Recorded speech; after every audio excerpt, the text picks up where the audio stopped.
Bueno, en los últimos temas tienen que ver todo con justicia en el país, pero ayer con los 10 años que pasaron en el día en que la policía ejecutó el asalto al Hotel Las Américas en Santa Cruz para hacer frente a un supuesto grupo terrorista que pretendía asesinar al presidente Evo Morales y convulsionar al país. Hasta el día de hoy, el juicio de los implicados iniciado en octubre del 2012 no comprobó su hipótesis 1. Y bueno, algo que ha quedado muy evidente, y no sé, tú con tu análisis jurídico lo vas a poder aclarar mejor. ¿El Poder Judicial fue inoperante? Te pregunto. ¿El uso político que se dio en este caso? Por favor, son temas que me gustaría que tú nos los analices. Sí, en verdad has usado una palabra que tiene que ser usada siempre en estos foros, supuesto. Hasta que no exista una sentencia condenatoria ejecutoriada, todos los bolivianos somos inocentes, porque es un derecho que nos da la Constitución. Nadie puede ser considerado culpable y todos deben ser tratados como inocentes. Lo que ha ocurrido en este caso resalta una serie de valores y de principios que tenemos que tener mucho cuidado en analizar. Este caso es complejo. Este caso tiene el hecho ocurrido el abril del 2009, el 15 de abril se tiene un primer incidente en la puerta de la Casa del Cardenal, y al día siguiente se hace la intervención en el Hotel Las Américas. Como bien lo dices, esos son los hechos que configuran una investigación, pero que tiene un antecedente antes de eso. No es que en ese momento se comienza a producir el delito de terrorismo y alzamiento armado, que son los delitos que se están juzgando en este caso. Hay actos anteriores y probablemente haya habido actos posteriores a ese hecho de intervención. El punto es que hay una manifestación que para el derecho penal es muy importante, un resultado en esa fecha y 10 años después no tener una sentencia, llama la atención. Llama la atención porque en nuestro país tenemos reglas de prescripción, tenemos reglas de control de retardación de la justicia penal y la ley, el artículo 133, nos habla de 3 años. Nos dice que un juicio debe durar 3 años y si el juicio dura más de 3 años debe extinguirse la acción penal. En este caso, como bien dices, el 2012, octubre del 2012, se inicia el juicio. Antes de eso, entre el hecho, la denuncia y octubre del 2012, se da la etapa preparatoria del juicio.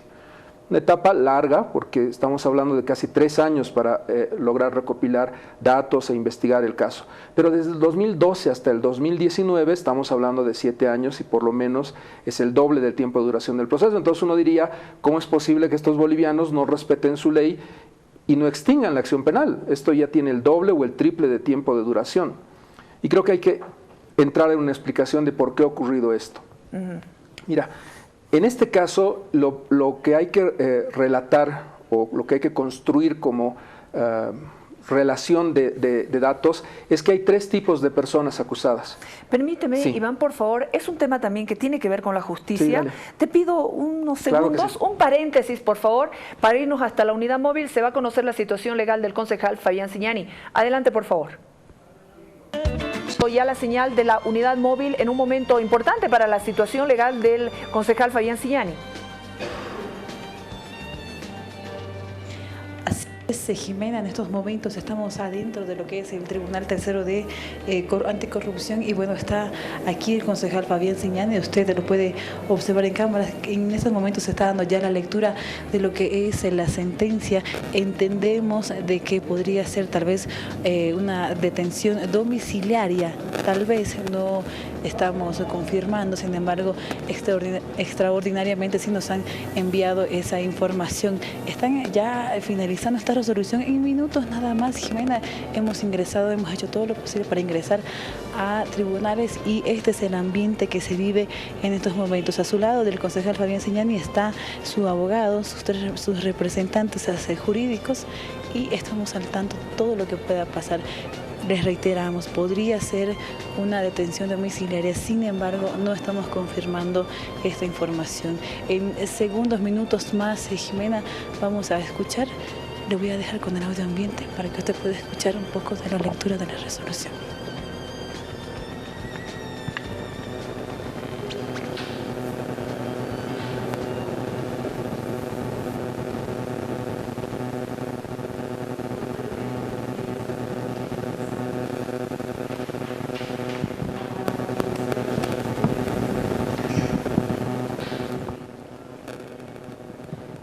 en este momento el equipo de la unidad móvil de televisión universitaria se encuentra precisamente en el Tribunal Tercero para escuchar. En algún momento se va a dictar la resolución para definir la situación legal del concejal Fabián Cignani.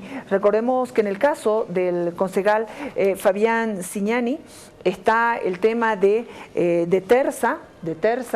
Es un asunto que es un supuesto tráfico de influencias, y esto ha provocado incluso una reacción política sobre el accionar de la justicia en algunos casos que tienen que ver con rivales políticos del movimiento al socialismo. Hace algunos instantes escuchábamos, y también en el noticiero central de televisión universitaria escuchábamos toda la repercusión política y jurídica que se ha dado con relación a la situación del concejal Fabián Cignani. Recuperamos el audio ambiente y si no, continuamos con la entrevista acá en el set. Adelante.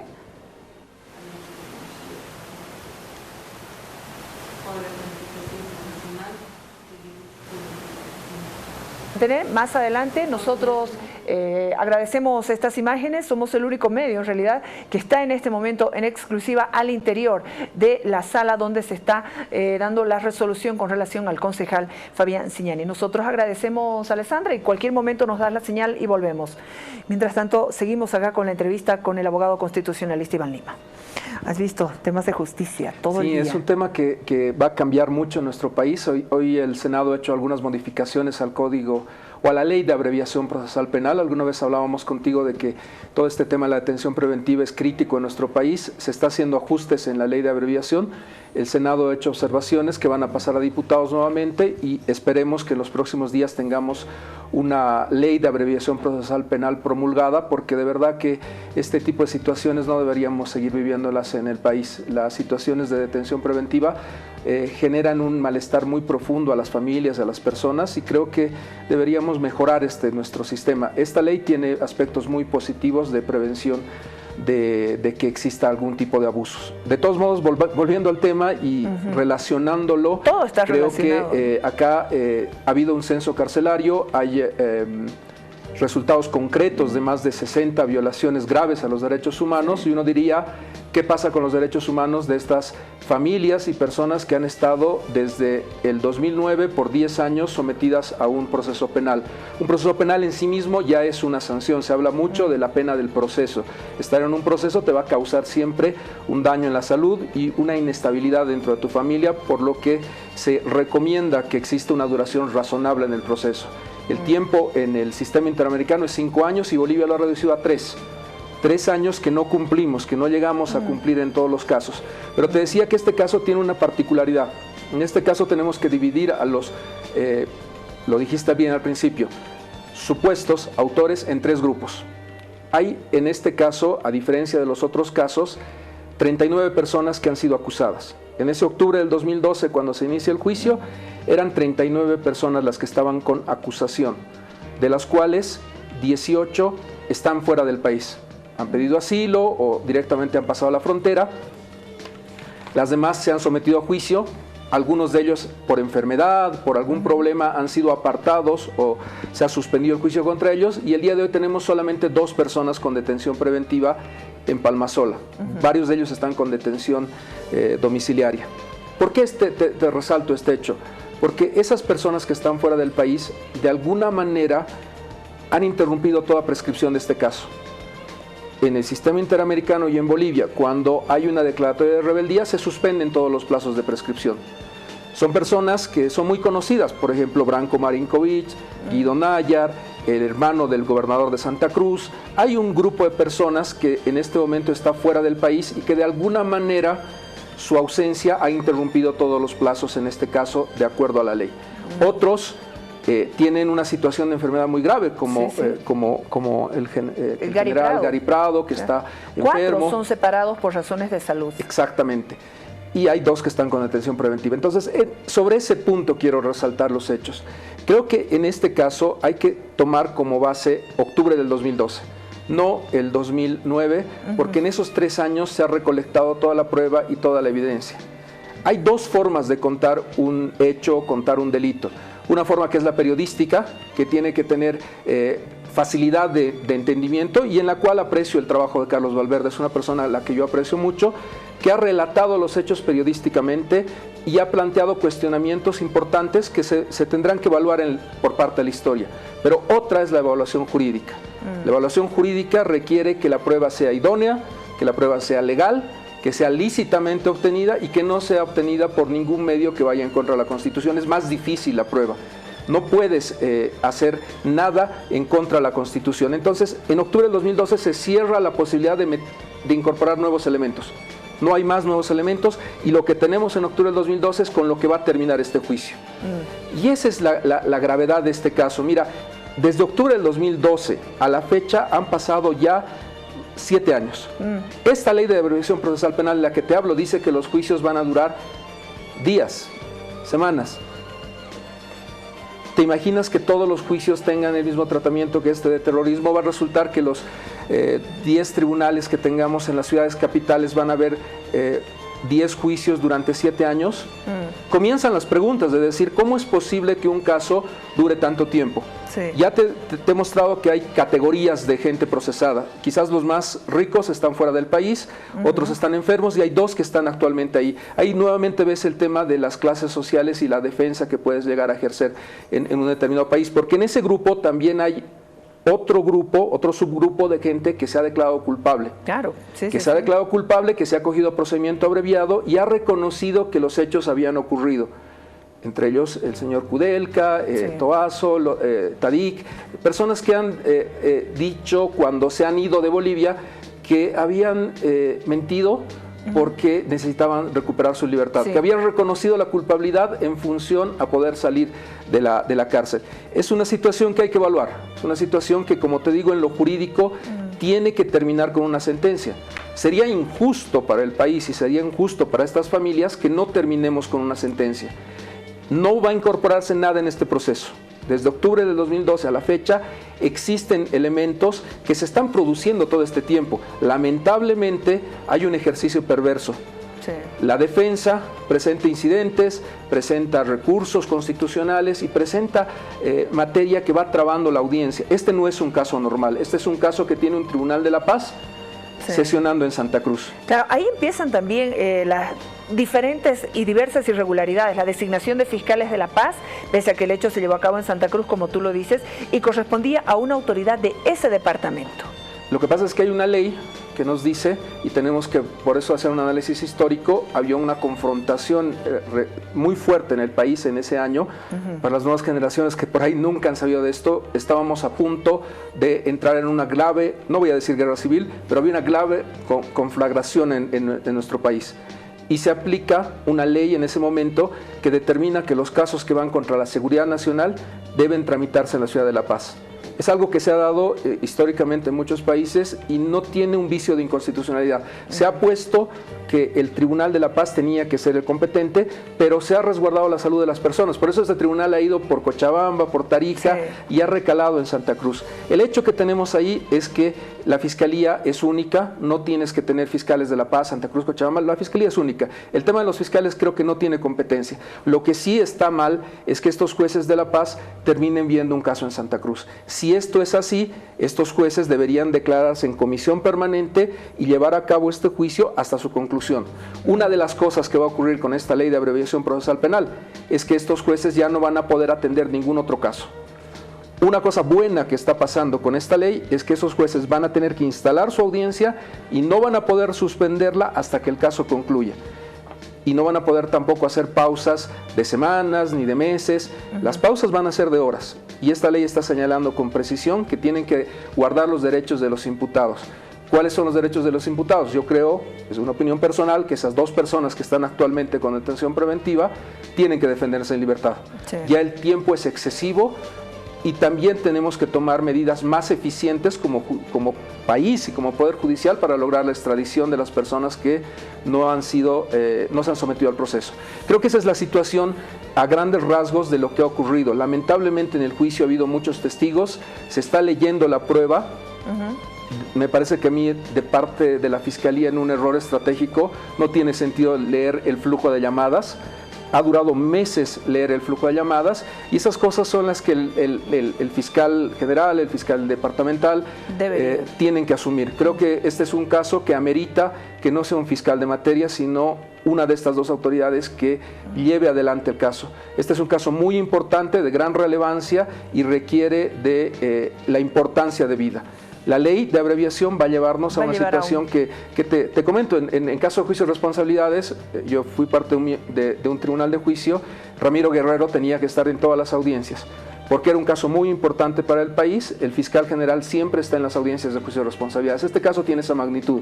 No sé si el doctor Lanchipa o el fiscal departamental, pero necesitamos que el Ministerio Público asuma un compromiso y cierre este caso. El tiempo, como dices, es excesivo, pero hay un tiempo que requiere respuestas. El país necesita saber qué es lo que ha ocurrido, y solo lo vamos a conocer con certeza jurídica cuando se dicte la sentencia de este caso. Como en un proceso judicial de las características tan importantes, la justicia hasta el día de hoy siga dilucidando en un juicio, es decir, el Ministerio Público no ha logrado llegar a una sentencia en esta situación.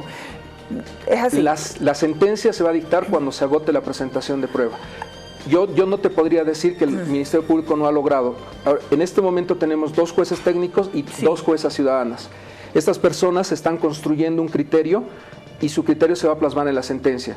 Yo te diría que una evaluación imparcial de este caso muestra que existe prueba, que existen elementos, y el único que va a decidir si eso amerita culpabilidad es la sentencia. En este momento no podemos decir si el Ministerio Público está ganando, perdiendo o empatando, porque no es un partido de quién metió más goles, es un partido de único gol. En la sentencia se declara culpable o inocente a los que están en el caso. Estamos con prueba de la defensa, con prueba de la fiscalía, y todavía no ha habido una decisión. No hay decisión en este caso, y yo te diría que existen elementos serios para no extinguir este caso y llevarlo hasta su conclusión. Por este respeto a estas familias, por este respeto que nos merecemos como país de saber la verdad de lo que ha ocurrido en este hecho. A casi 10 años, pero voy a tomar el análisis jurídico del abogado Iván Lima. A 7 años a 7 años, si los procesados hubieran sido los autores de los hechos, ya deberían estar condenados o absueltos. Pero nada de esto ha sucedido, excepto de los que se han inculpado. Los que han ido abreviado. Ya, entre tanto, Iván, avanza una demanda admitida ya el 2018 ante la Comisión Interamericana de Derechos Humanos en contra del Estado boliviano por la violación a los derechos humanos durante la intervención policial e investigación del caso. ¿Qué pasa con este tema? Mira, esa investigación en realidad tiene que ver con ejecuciones extrajudiciales, es lo que se están denunciando, y tiene que ver con aspectos que no van a lo que hemos comentado hasta este momento. Lo que ha ocurrido con esta denuncia, como toda denuncia que acoge el sistema interamericano, ha sido muy lenta. Imagínate también los tienen años carga que está procesal, tomando. ¿no? Lo que está pasando en el sistema interamericano es una grave crisis. Necesitamos darle más recursos al sistema interamericano, pero el punto que has tocado es muy importante. Hay un principio en el sistema interamericano que es el de subsidiariedad. Cuando se agota la vía en Bolivia, recién ellos pueden entrar a conocer el caso. Es decir, que solamente cuando tengamos una sentencia, un auto de vista y un auto supremo y este caso concluya, ellos van a poder tomar una decisión. Es obvio que ellos sí van a tomar en cuenta que hay una grave retardación de justicia en este caso. Y pueden ampliar, es amplia la atribución de la Comisión Interamericana y de los denunciantes a otros aspectos que los iniciales de este caso. La Comisión tiene conocimiento del caso y a partir de ese conocimiento inicial podría ampliar su análisis y evaluación del caso. Eso es una realidad. Pero, Iván, es que el gobierno de Evo Morales estaría enfrentando por primera vez la posibilidad de responder ante la justicia internacional por las 3 muertes de abril del 2009. Claro, es una de las cosas que puede ocurrir, pero es bien bueno entender que el sistema interamericano no es una cuarta instancia ni es un tribunal penal. Lo que hace el sistema interamericano es ver si ha habido responsabilidad del Estado en la violación de los derechos humanos de estas personas. Es decir, que no va a haber una sentencia que diga fue culpable el gobierno o no fue culpable. A lo más podrán decir que el gobierno fue negligente o demoró la justicia en estos casos. El no investigar una denuncia concreta de muertes es lo que está en tela de juicio. el elemento que no se está tomando en cuenta es que en este juicio de terrorismo y alzamiento armado no se está discutiendo la muerte de estas personas. Ha habido muertos y esos muertos tienen que tener un proceso penal y tiene que terminarse con una determinación de culpabilidad o inocencia y estableciendo las causas de por qué murieron.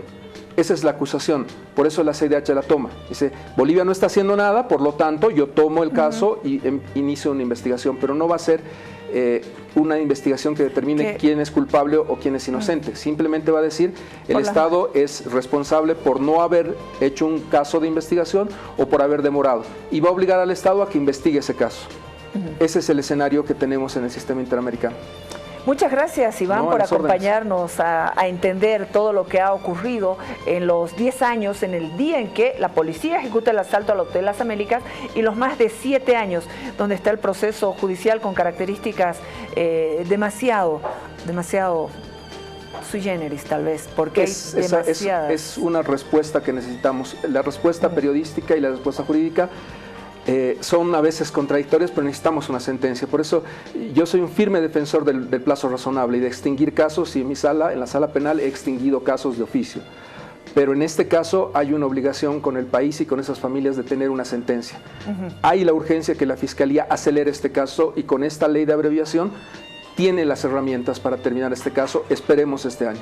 Gracias, Iván. A las órdenes. Gracias. Vámonos, por favor, a cumplir con nuestros anunciantes. Ya he visto por ahí a Virginio Lema, el candidato del MN.